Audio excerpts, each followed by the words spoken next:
I also don't pause for making fun of the left when they are, in my view, crazy. But that doesn't... And there's been plenty of examples. And there's plenty of examples of that. But I never stopped with Donald Trump. So I feel like having met him and sat down for 3 hours, it was a long dinner, and the left got very mad at me for reporting it accurately, which is he's very different in person. By the way, everyone who's ever met him says the same thing. I would say the same thing. I've met him several times. Course. Yes. Okay. Yeah. But, they just couldn't abide by this, but okay, that's the truth. He met Ma'am Donnie, remember? The mayor of New York. He had been yelling and screaming at him, and then he had him to the Oval Office. I think he's a nice guy. Don't you get it? He operates everything out of a personal relationship. You have to have a personal relationship. Trust me, he's not upstairs at night reading the briefing book. My criticize the political left for what he believes has been a years-long effort to paint Donald Trump in extreme terms. According to Bill Maher, many Democrats and media voices repeatedly describe Trump as a dictator or a serious threat to the country's future. Maher argues that this constant messaging, echoed across news outlets and political discussions, eventually began to lose its impact with a large number of voters. Instead of convincing more people, he believes it caused some Americans to grow doubtful and tune out the warnings. Over time, Maher suggests, many voters started to question whether the narrative matched what they were seeing for themselves. Rather than relying on strong criticism from Trump's opponents, some chose to form their own opinions. In Maher's view, this gap between political messaging and public perception became a key reason for Trump's continued support. He argues that exaggeration and alarm-driven rhetoric did not weaken Trump's appeal. Instead, it may have pushed certain voters in his direction, strengthening his base rather than shrinking it.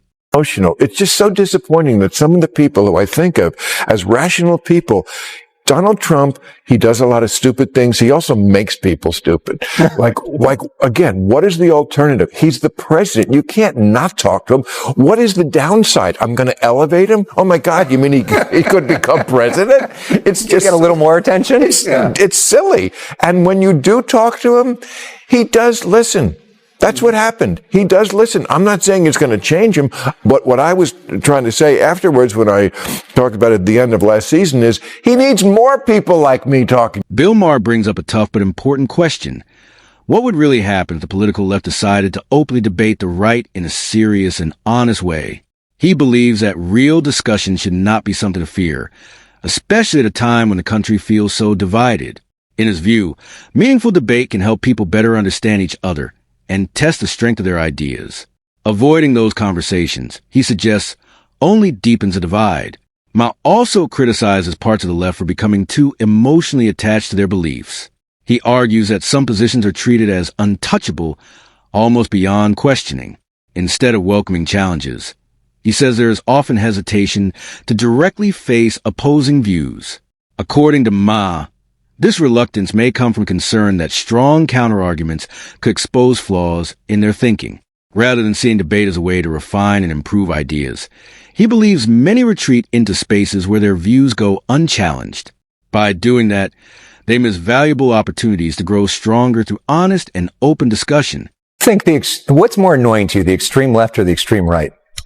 The extreme right is more dangerous. Absolutely. They don't believe in democracy. They don't believe that in conceding elections. He's made that plain.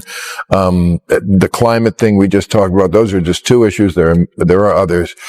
The left viscerally makes me often want to punch them more. Because they're just so often like anti-common sense. Yeah. So they just insist on championing things that are really about them, but they have to feel like they're social justice warriors. Mm-hmm. You know, they have to. It's very important for them to feel like they're the good people. And by telling us that we're all bad, that's how they know they're good. Right. And that just becomes kind of annoying. Bill Maher says one of the main reasons many Americans feel frustrated with the far left is because some of its messaging seems out of touch with everyday life. He argues that certain policies and statements don't line up with what most people consider practical or reasonable when ideas appear disconnected from common sense. He believes it naturally creates confusion and even resentment among the public. people start to feel that their concerns are being ignored rather than heard. Maher also points out that when these positions are questioned, some activists respond by standing even firmer, defending their views with complete certainty instead of reconsidering them. In his view, that approach makes real discussion almost impossible. When any political group treats its beliefs as untouchable, it risks pushing people away instead of bringing them in. Maher's larger message is that long-term political success requires openness. Movements need to accept criticism, adjust when needed, and stay grounded in reality. Without that flexibility, he believes, support can fade and divisions only grow deeper. We sort of saw both examples with the Super Bowl halftime show, where Kid Rock, who you had that dinner with, was doing his own show, and then Bad Bunny's doing his show. Which one did you watch, and what did you make of that cultural moment for America? So funny. People were asking me the week before, which one are you going to watch? I said, I'm going to watch the real one, the regular one, like I do every year, and I'm going to honor it the same way by going to the bathroom. Did you? Of course, you have to go to the bathroom at some point. Yeah. But I watched it. I liked it. You know what? I didn't understand it, but like I said tonight in the show, I don't understand when Mick Jagger sings either. I don't understand any rock star. Nobody's really understandable. I didn't understand Kendrick Lamar very well either. I mean, that's okay. It's just a feeling. And, I said to, The halftime performance at this year's Super Bowl was supposed to be simple entertainment. A big, high-energy show meant to give fans a break from the intensity of a game. Traditionally, it's a moment when millions of people, no matter their background or beliefs, can enjoy the same music and spectacle together. It's designed to unite viewers for a few minutes in a shared cultural experience. But as Bill Maher sees it, even events like this are no longer free from political tension. Instead of focusing on the music, the stage design, or performance itself, many people now analyze every lyric, move, and visual detail for political meaning. What should feel fun and light turns into debate and controversy. Maher suggests that this habit of viewing everything through a political lens takes away from the joy of the moment. Entertainment, he argues, can't simply exist on its own anymore. It gets examined, labeled, and pulled into larger cultural battles. For Maher, this reflects a bigger issue in today's political climate: disconnection.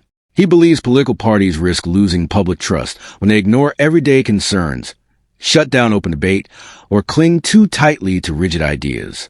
Voters, he says, are paying attention.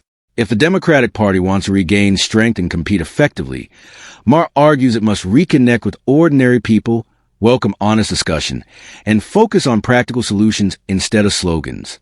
In his view, moving forward requires realism, flexibility, and a willingness to listen. That brings us to the end of today's video. If you enjoyed this breakdown, be sure to like the video and subscribe for more thoughtful discussions like this. Thanks for watching, and I'll see you next time.